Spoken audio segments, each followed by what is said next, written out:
So you come to Berlin and you are wanting to get off the beaten path a little bit. Friedrichshain is an awesome place to visit.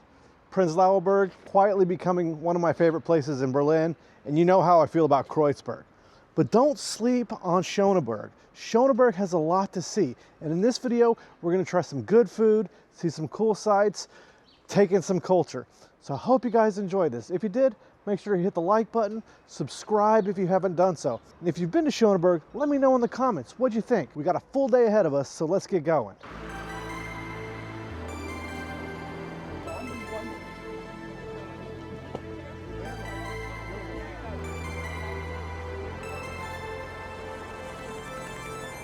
Schöneberg isn't just a cool neighborhood, it's historic. This is Rathaus Schöneberg, where John F. Kennedy delivered his famous Ich bin ein Berliner speech in 1963, rallying West Berlin against Soviet pressure.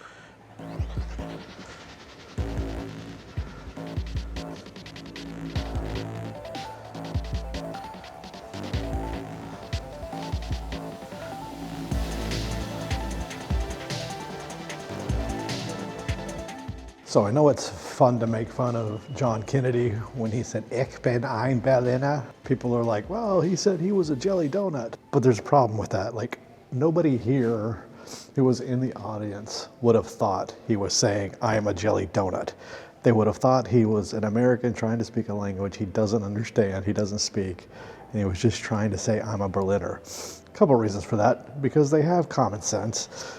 Yes, you would say Ich bin Berliner if you were trying to say I'm a Berliner. He added an ein, but okay. But the thing that they tried to say is that he was saying he's a jelly donut, which would make sense in a funny way if you weren't in Berlin. Because in Berlin, a donut filled with jelly was not called a Berliner, is not called a Berliner. It is called a Pfannkuchen. Other places it's called a Berliner. Here, it is not called a Berliner.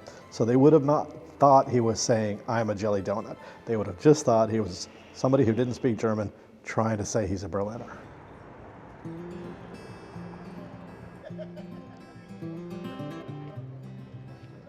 If you happen to be at the Rathaus Schöneberg on a Saturday, make sure you check out the flea market. It's pretty nice. I love these old postcards.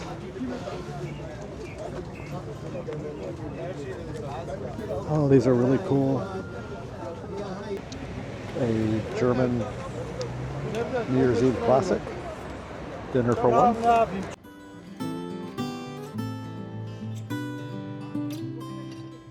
All right, this is awesome.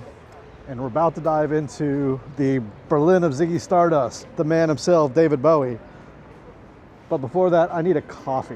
And I'm gonna go to probably the best place for coffee in Schöneberg, Double I. Let's go.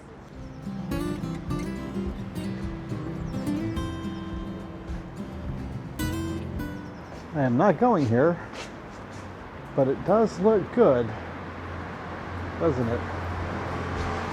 Yeah, does look good. If you want a French patisserie, maybe check out Patisserie aux Plaisirs. I don't speak French, so I apologize.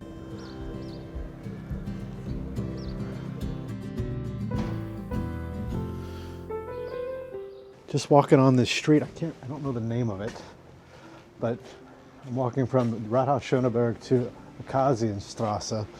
I've seen 10 Stolpersteine. I think that's the most I've seen, other than in the Schöneviertel. I think that's the most I've seen. What is this? This looks interesting. But I'm trying to document all of them that I find from now on. I might start a blog or something for the Stolperstein. I think that might be interesting, but I've had this idea for years, but I just haven't ever done it. Okay, this is kind of an interesting CrossFit. Interesting little area here. Sorry, I got distracted, but yeah, I think I might start a blog for the Stolperstein and try to document all the ones that I see. I'm not sure if there's something out there like that. If there is, I haven't noticed it, but it might be a worthwhile project. Akasienkiez is one of the most charming parts of Schöneberg.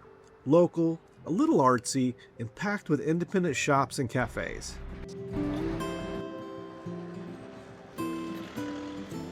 Berlin takes its coffee very seriously, and in Schöneberg, Double I is the go-to spot. Tiny, unpretentious, but known for some of the best and strongest espresso in the city.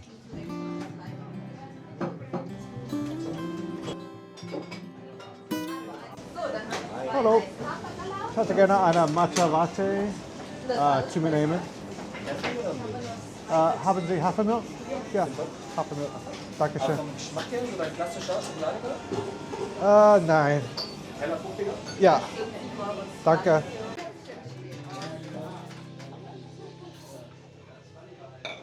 All right, so I ordered a matcha, but I probably didn't make myself clear or didn't understand or whatever. There was a lost in translation situation.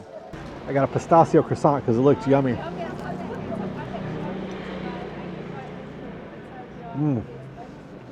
Oh my God. It's not overly sweet. Oh, that is really good. A lot of times these will be like stuffed with filling. This is just enough filling. It's like the right combination filling to pastry. Oh, this is so good. Oh yeah. When you're in Schöneberg, you got to come to Double Eagle. A little bit of a wait on a Saturday. A little bit of confusion because I don't speak German perfectly. And it was my fault. He asked me if I wanted, which kind of shot I wanted of espresso. And I was very confused because never had like espresso in a matcha. And so I was like, okay, I got a little bit confused. I should have I just thought it was something I didn't know. But yeah, this is really good. Well worth it. Okay, that's pretty funny.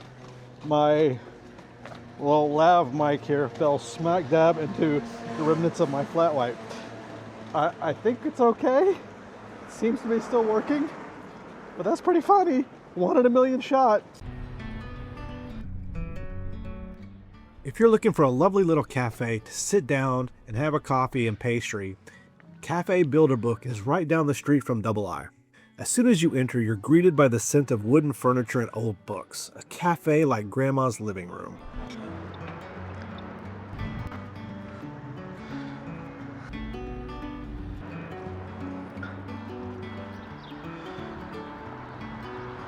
I'm not sure if I've talked about this on the channel or not, but anytime you see a building, like an apartment complex like this in Berlin, you can tell this building used to go out further, right? And it was damaged in the war. So instead of tearing the full building down or rebuilding it, a lot of times they'll just brick it up like this. And then like here they put like a little play area, like a little football field, it looks like.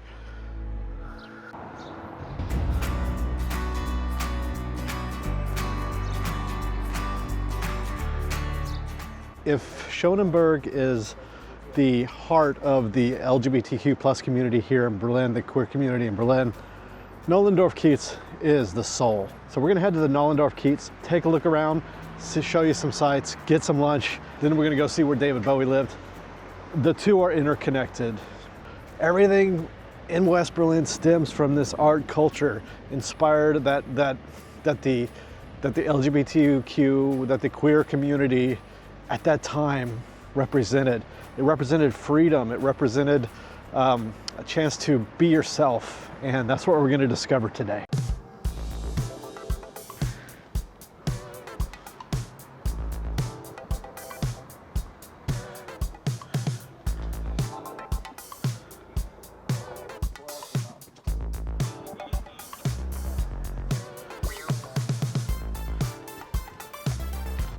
Here's another example of a building being damaged and then not repaired. Oh, cherry blossoms.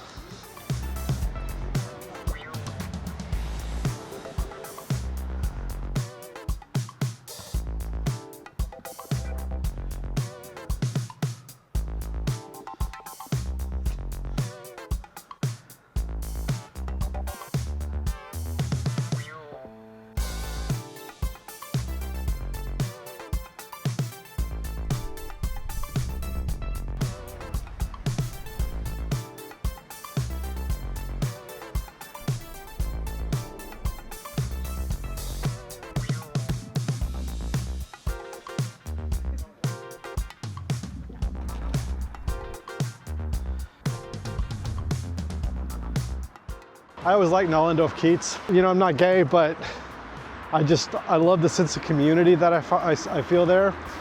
And I love just the freedom that people have to be who they are. But now I'm getting kind of hungry. We got about 4 options that I'm gonna choose from for lunch. I would suggest all 4 of these. I'm gonna go for the one with the best vegetarian options because I'm not eating meat. But you should try any and all of these because they're all really good. It just really all depends on what you're in the mood for. And I got something basically for all budgets. If you're in Schöneberg, one of these places will do you just fine.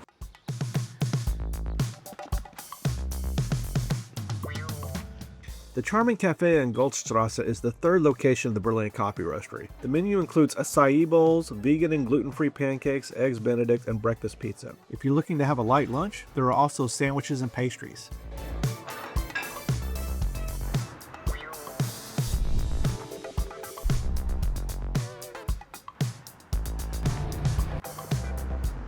All right, so I don't know if Train Cocktail Bar is any good or not, but it's kind of cool looking in that goofy, cheesy sort of way.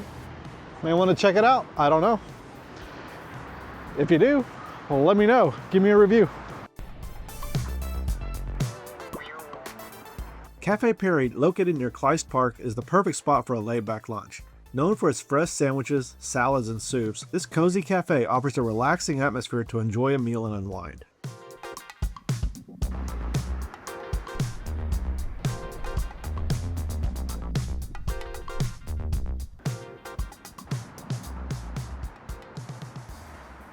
If you're around later in the day and looking for something heartier, Malika offers fantastic Syrian food. It's the perfect place for a late lunch or dinner, especially if you're craving something flavorful and fulfilling. This is Malika, and I would highly recommend this place for dinner or for a late lunch. It's the creation of a woman named Malika Jazmati. She is a Syrian refugee who ended up in Berlin in 2016 after the Syrian civil war started. She is a published chef. She's a celebrity cook in Syria.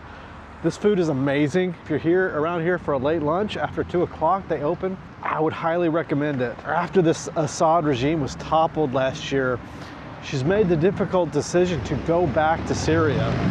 And I applaud her for that decision. It couldn't have been easy. But check out Malika if you're in Schöneberg. Support what this city is about. The city is about people finding their way and finding and making a new life. So check out Malika. It's closed right now, or I would definitely eat here.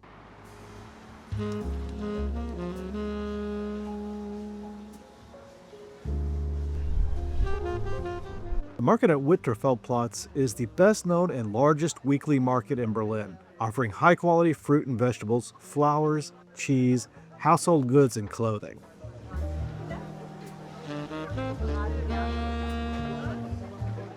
These markets are always so cool. I really love walking them. But man, like the street food is always so expensive. Like it is way more expensive than for me it's worth. But your mileage may vary on that. And if you're trying to keep it budget friendly, Habibi Falafel is a solid street food choice. Cheap, fresh, and fast. All right, I've got a belly full of falafel. It is time to head to where David Bowie lived when he lived here from 1976 to 78. Let's go. Between 1976 and 1978, David Bowie lived right here at Hauptstrasse 155. He came to Berlin to escape the chaos of fame in LA, and the city inspired some of his greatest work, Low, Heroes, and Lodger. I'll drink all the time, 'cause we're lovers, that is the fact. Yes, we're lovers. So between 1976 and 1978, David Bowie lived here at 155 Hauptstrasse. I mean, this was the height of his popularity. This was Ziggy Stardust era. And then when he got here, he completely changed his style. He started wearing suits and like fedora caps, and he just kind of always went against what people expected him to do. And I like that about him. Just a few doors down is Café Neues Ufer, one of Berlin's first openly gay cafes and a spot where Bowie and Iggy Pop used to hang out.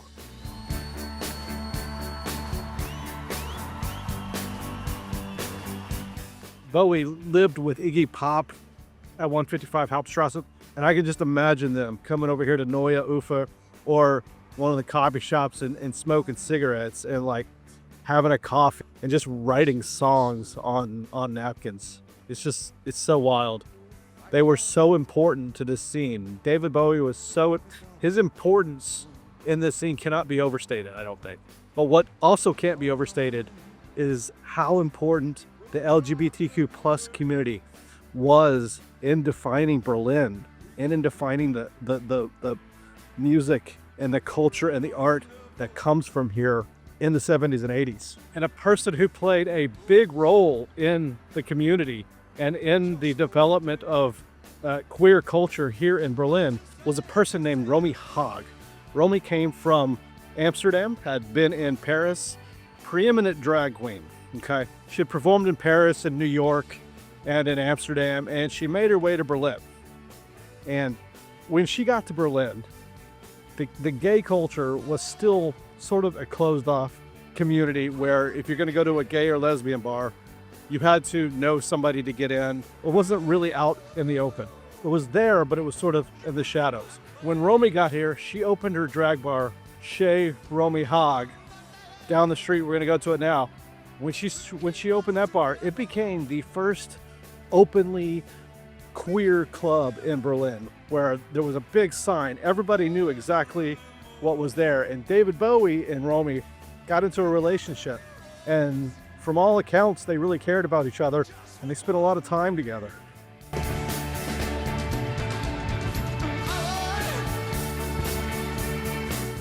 Bowie's Berlin wasn't just about music. It was about the city's underground scene, and no one represented that better than Romy Haag.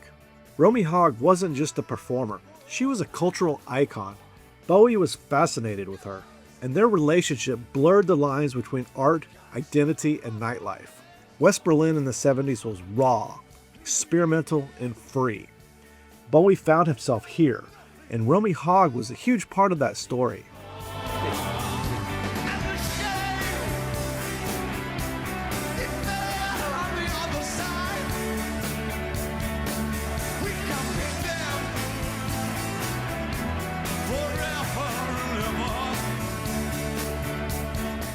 As you can see, there is nothing left of Scho Romy Haag. It looks to be apartments now. That's kind of what happens in Berlin. A couple of gay shops around here. Yeah, nothing remains of Scho Romy Haag. But this is just cool to be here. Like this is a very important location and place in the community. And now it's not, you know? As cool as this is, I have worked up a bit of an appetite. So before we dive into the urban street art scene in Schöneberg, let's go get a Kaffee und Kuchen.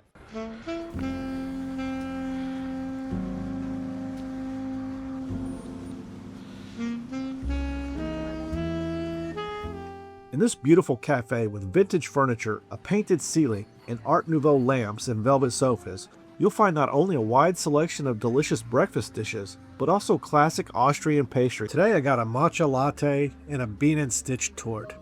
The matcha latte was really good, and the bean and stitch was pretty good. A little bit dry, but still pretty tasty. In a city known for its street art, Schöneberg is absolutely top notch. So we're gonna go take a look at some street art. We're gonna go to Urban Nation, take a look through there. It might just be time for dinner.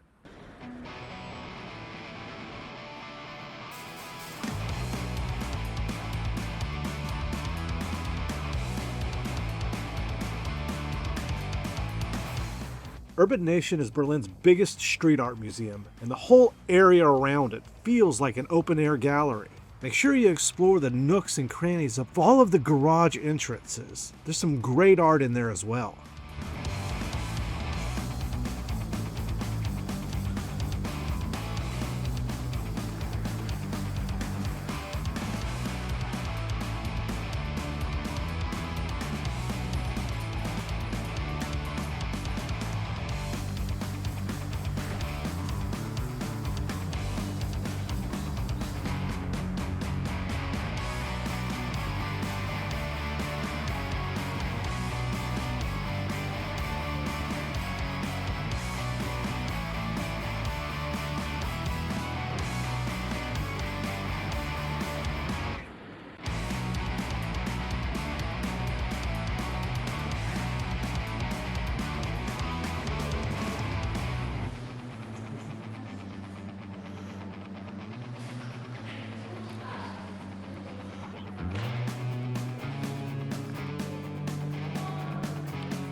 All right, I have worked up quite an appetite, and in Schöneberg, you have plenty of choices for dinner, ranging from high-end to street food.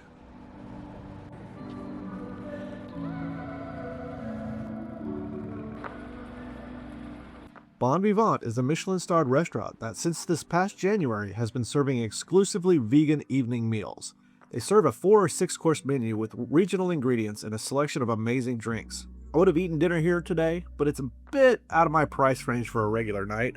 Their 5-course meal starts at 130 euros per person, while the 6-course meal is 143 euros per person. The additional drink pairing is 5 courses for 83 euros and 6 courses for 89 euros. On the weekends, they also have an a la carte brunch menu that is not vegan. It all started with a stand at Market Hall 9, where Mama T. Hoa cooked dishes from her homeland. Today there are 2 restaurants in Berlin, one in Prenzlauer Berg, and since January 2019, one in Schöneberg, run by her sons. Starting at noon, you can enjoy authentic Vietnamese cuisine with Laos influences. They have a very extensive vegan and vegetarian menu as well, which is what I tried today. It was delicious. I got a bao bun with tofu, some tofu in a tomato sauce, and some fried dumplings that had kimchi in it, and all of it was incredible.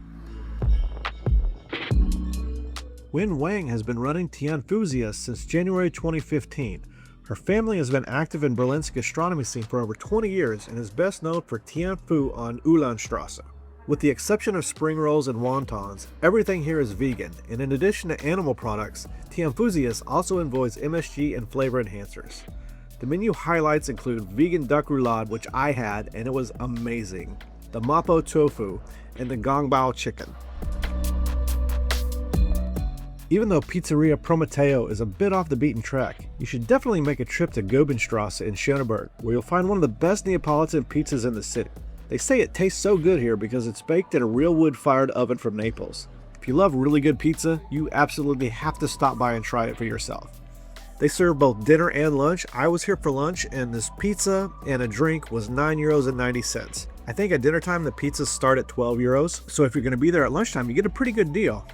Also, just note that they only take cash, no credit cards.